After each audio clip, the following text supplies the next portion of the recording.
Now, the third topic, that is on binary coded genetic algorithm. So, here actually what we do is the design variables, those are expressed in terms of the binary codes. Like if I have got a function like y is a function of say 3 variable like x 1, x 2 and x 3, and let me take that out of these 3 variable, say x 1 is a real variable, x 2 is an integer variable and x 3 is once again a real variable. So, each of these particular variables are having their own ranges. Now, within this particular range, so what we do is we will have to explain, we will have to represent. So, this particular variable, and to represent each of the variable we use some binary codes. For example, say depending on the accuracy limit or the precision we need. So, we will have to assign some number of bits to express this particular x 1.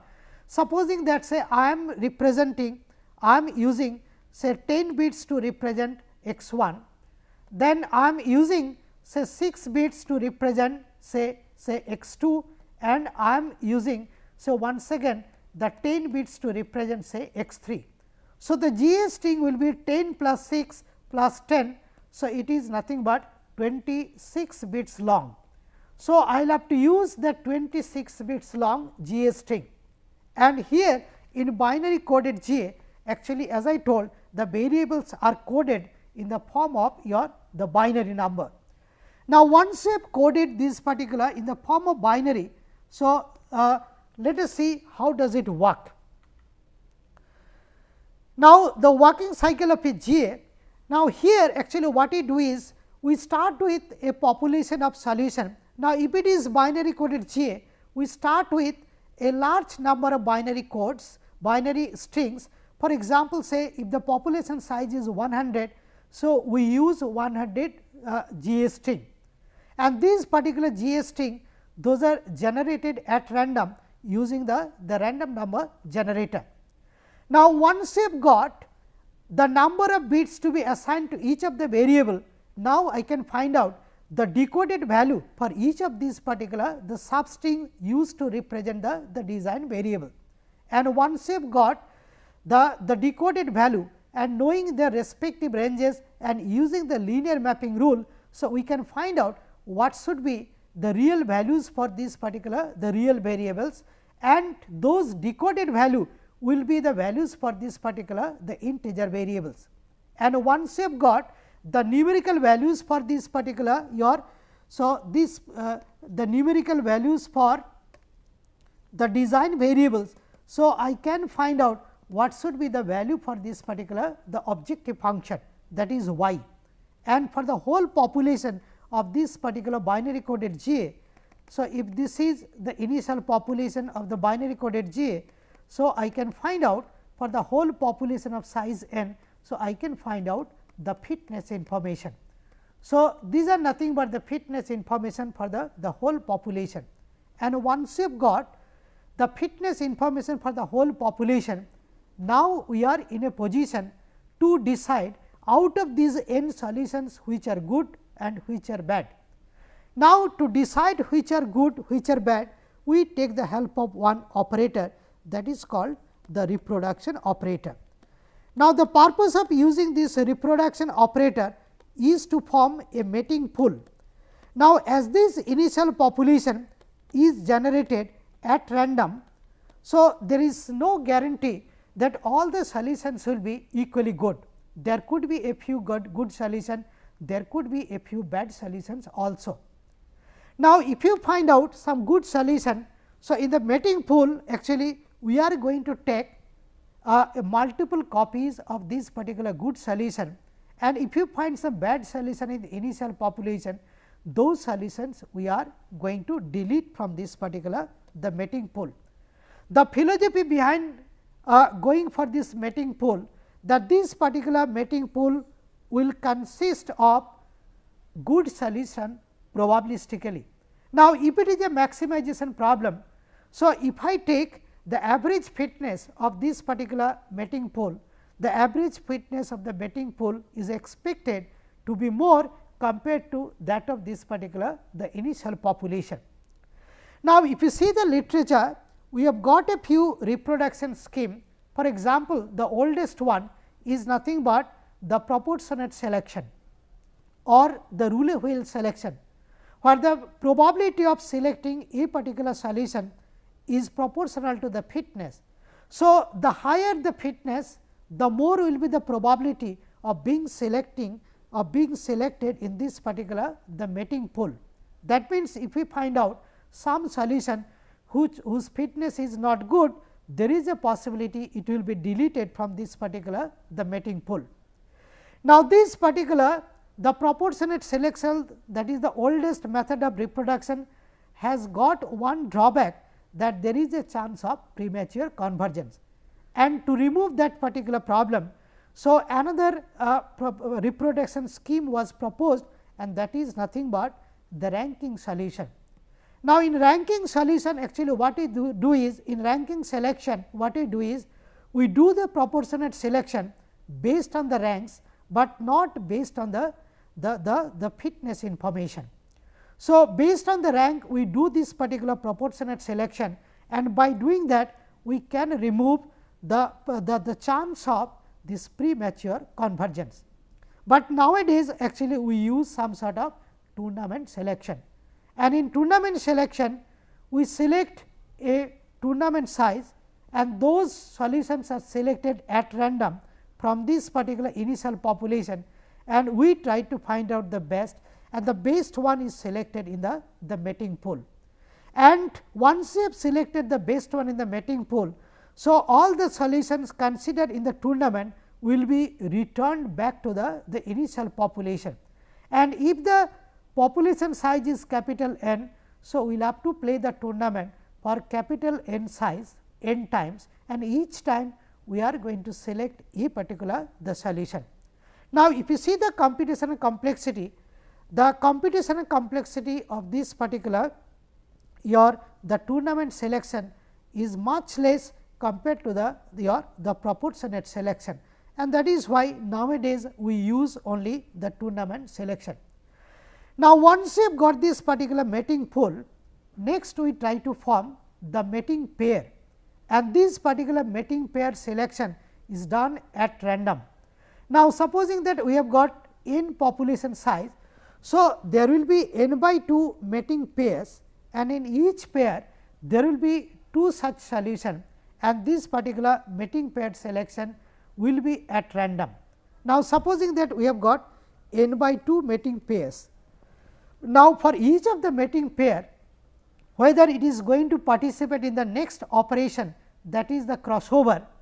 So, we try to take the help of one probability, that is called the probability of crossover. Now, depending on the probability of crossover, we take the decision whether this particular mating pair is going to participate in crossover or not. Now, if it participates in crossover, there will be exchange of properties, and due to this particular crossover operation, so starting from the 2 parents, in fact, we are going to get like 2 children. Now, if you see this particular the literature, we have got the different types of crossover operators, like for example, say we have got the single point crossover. So, we have got the single point crossover, then comes we have got the 2 point crossover, then comes we have got the multi point crossover, and we have got the uniform crossover. So, these particular crossover operators we generally use just to find out the children solutions from the parents, and there will be exchange of properties due to this particular crossover, and there is a possibility some new properties are going to come in the children solution. Now, once you have got this particular children solution, next we go for the mutation operator. Now, in mutation operator there will be actually sudden change of parameter, and this particular mutation operator is going to help us to come out of the local minima, if any. And using this particular this mutation operator, generally we go for the bitwise mutation, and using this particular bitwise mutation, so there is a possibility that we will be able to come out from this particular local minima problem, and the GA is going to hit the globally optimal solution. So, this completes actually one iteration of the GA, and this particular process will continue for a large number of generation or the large number of iteration. Then GA through a large number of iteration we will try to find out what should be the globally optimal solution. So, this is the way actually one binary coded GA works.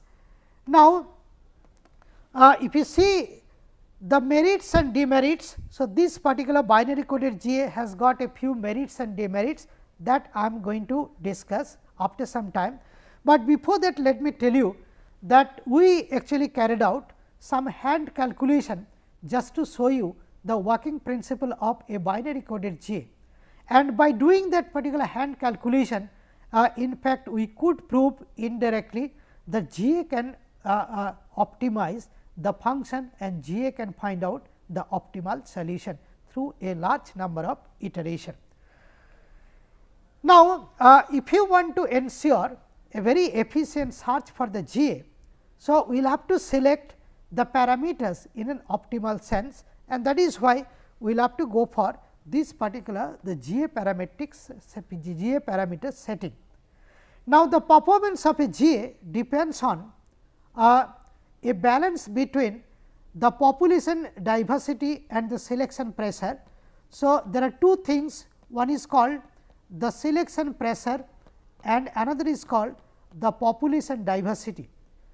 Now, this population diversity and selection pressure, there should be a proper balance if you want to ensure a very efficient search for this particular the GA. Now, let me see what happens if the selection pressure is too high. If the selection pressure is too high, there could be a chance of premature conversion, and if the population diversity is too large, so there is a possibility that there will be enough search, but it may take long time to reach that particular optimal solution.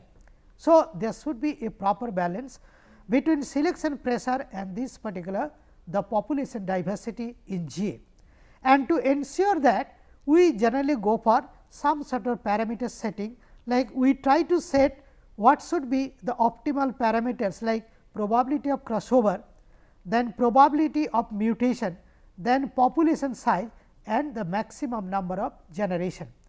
Now, we use a particular method of GA parameter setting. Here one parameter is varied at a time, keeping the other parameter constant, and this is an approximate way of doing.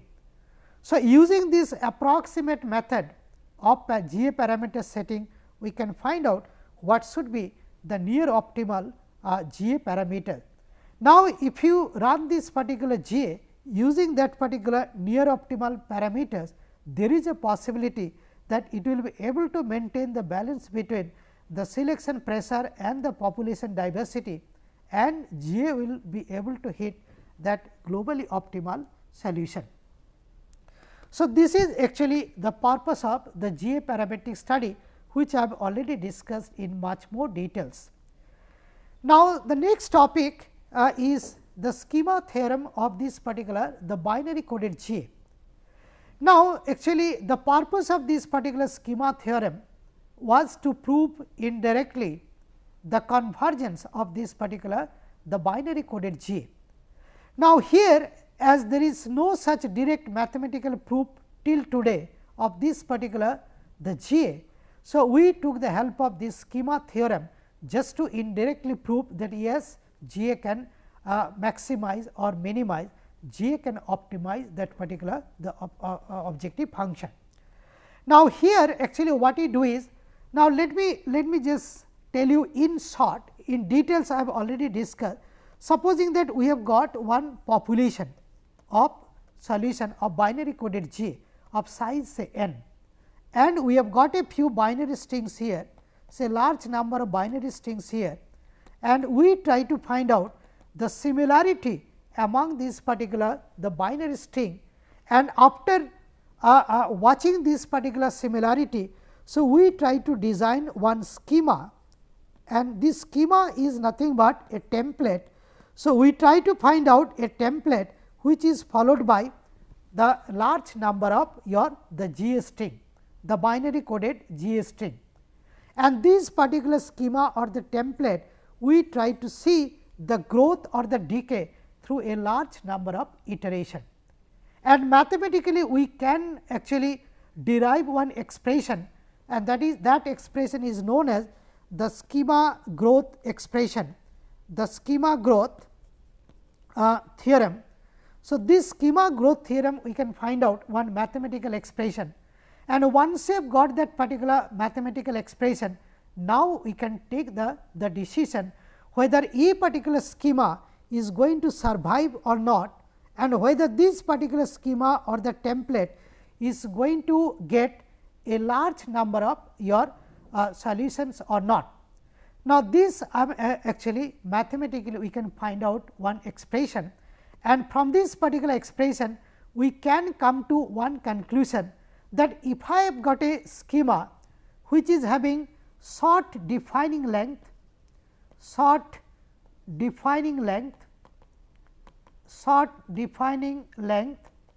then low order, and if the average fitness of this particular schema is found to be more than the average fitness for this particular the whole population, and that is called the schema fitness. So, if the schema fitness is found to be more than the average fitness of this particular the whole population, so there is a possibility that I will be able to find out. So, this particular schema will receive the more and more number of copies in the as the iteration proceed.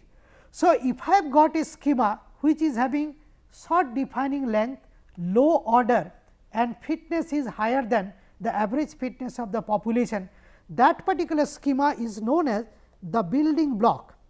So, this is nothing but the building block for this particular your GA search, and this building block is going to gain a more and more number. If it is a good building block, it is going to gain in number through a large number of iteration, and that is going to win at the end, and this particular building block is going to indicate what should be the globally optimal solution. So, using this schema theorem or the building block hypothesis, so we can say that if there is a good schema, so that particular good schema is going to gain in number through a large number of iteration, and that is going to dictate the whole population, and that is going to indicate or going to give the globally optimal solution. Now, this particular schema theorem is actually an indirect proof for the convergence of this particular the binary coded GA. Now, here this binary coded GA has got the schema theorem. This is a plus point because many people did not initially believe the binary coded GA, but after this schema theorem was proposed, people started believing. So, this particular the binary coded GA. Now, here this building block hypothesis I discuss in details. I also solved one numerical example like how to find out the defining length, how to find out the order of a particular schema, how to find out the schema fitness, and how to find out whether a particular schema will receive more number of copy or it is going to decay. So, that type of decision we can take. So, just to explain that I took the help of one numerical example in this particular the course. Now, I am just going to concentrate little bit on the limitation of this particular the binary coded GA. Now, we have already discussed that the accuracy depends on the number of bits assigned to represent a particular the variable.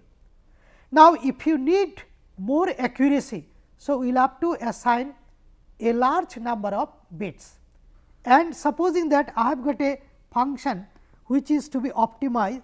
So, y is a function of say 10 variables x 1, x 2 up to say x 10. So, I have got 10 variables and I want a very good precision in each of these particular say 10 variables. That means, we will have to assign a large number of bits, might be say 20, 30 or 40 bits. Now, if I assign say 20 bits to represent each of the variable, So, there are 10 such variables. So, 10 multiplied by 20. So, your GA string will be 200 bits long. Now, if the GA string is longer and for its effective processing, so I will have to use a large population size. So, might be if it is 200, I will have to take n equals to say 1000. So, there will be huge computation and GA will become very complex, computationally very expensive, and it will become slower and slower. And that is why, because this type of algorithm, the binary coded GA, the computational complexity is actually L log L. So, L multiplied by log L is the computational complexity, where this capital L is nothing but the total string length, and if L is large, so the computational complexity is going to increase. And just to overcome, so this type of problem, so actually we try to take the help of the real coded GA. So, the binary coded GA is not going to help us to achieve your arbitrary precision which we need in the values of the variable. So, this is one of the drawbacks of this particular the binary coded GA, and another very important drawback is nothing but the Hamming-Cliff problem.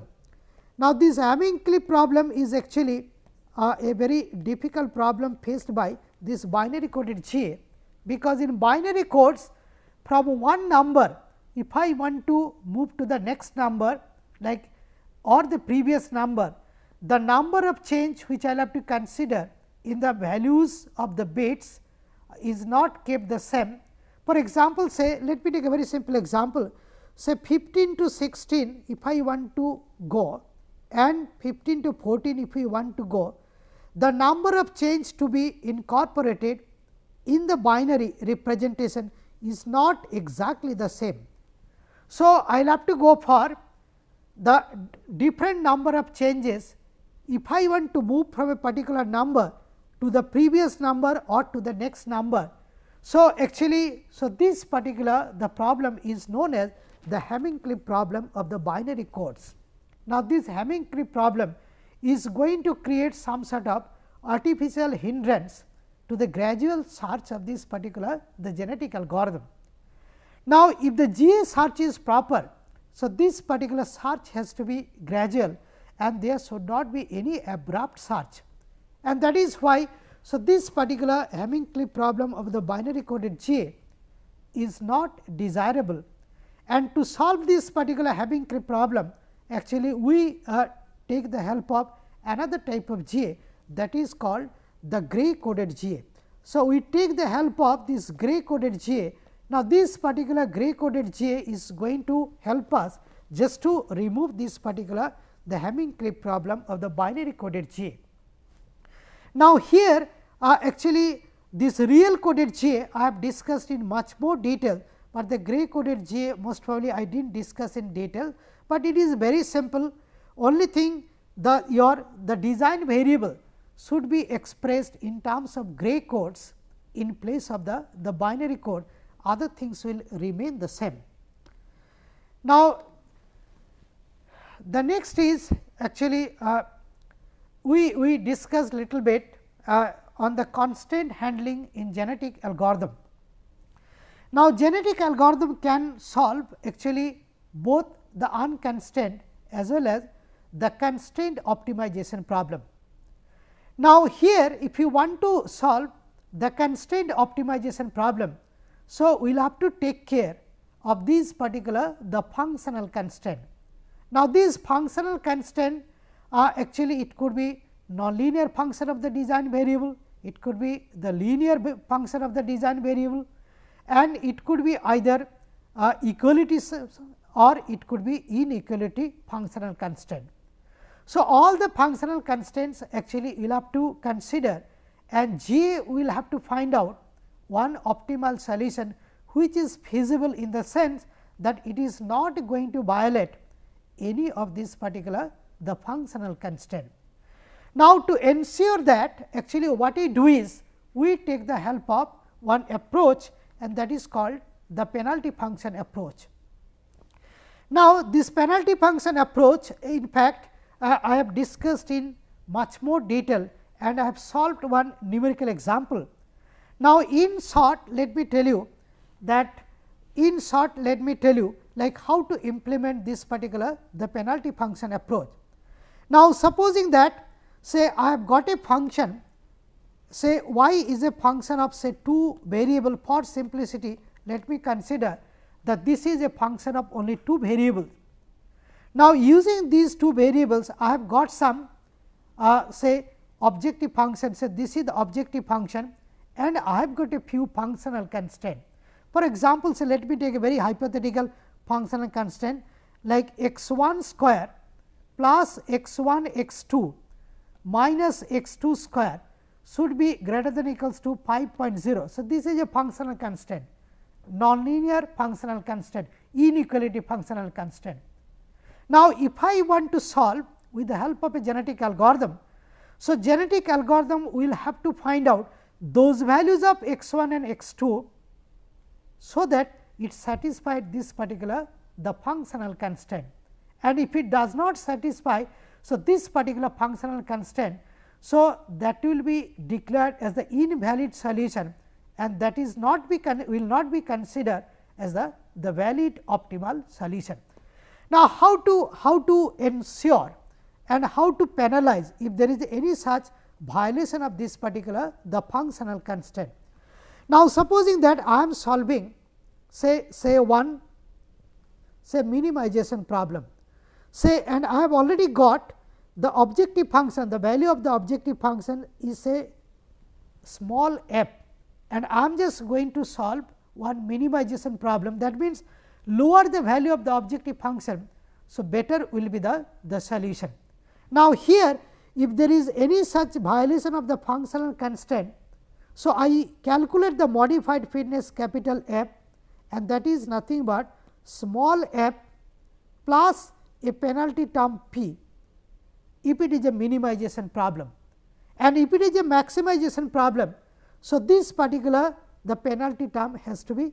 So, this is for minimization problem, this is for minimization problem, and f is nothing but small f minus p, it is for the maximization problem.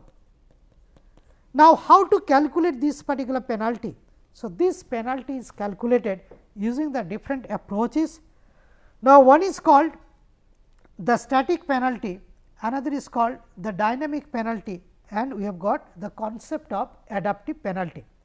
Now, in static penalty, actually what we do is we use some constant penalty value, generally we consider some high value, and this particular high value is calculated with the help of some user defined the constant terms. The in details those mathematical expression I have already discussed. So, I am not going for that, and this dynamic penalty and this adaptive penalty are going to vary. It is going to vary for example, if you see this dynamic penalty, so it is going to vary from iteration to iteration, and to calculate the penalty term in the dynamic penalty approach. So, we will have to include the iteration number also. So, this particular penalty term is going to be updated with the number of iterations. Now, if I consider this adaptive penalty, so here the concept is slightly different. Now, in calculating the adaptive penalty term, so it will depend on the nature of this particular your nature of this functional constraint also. So, here if there is no such violation, so there will be one penalty term which is having some low value, but if there is a violation, so there will be a penalty term which is having some high value. On the other hand, if I go for the static penalty and the dynamic penalty, so if there is no violation, the penalty term will be put equal to 0. Now, using this particular penalty term, so I can find out what is this modified fitness, that is capital F. Now, you will have to go for reproduction based on this particular the modified penalty, this modified fitness, and based on the modified fitness we go for the reproduction scheme just to get this particular the mating pool, and once you have got this particular mating pool, then we go for your the crossover mutation and others, and that will complete the iterations of the GA. And by following this particular method through a large number of iteration, so we will be able to find out, the GA will be able to find out what should be the globally optimal solution. Now, this is the way actually we can use the penalty function approach to handle the functional constraint in this particular the genetic algorithm. Now, this genetic algorithm has got a few advantages and disadvantages.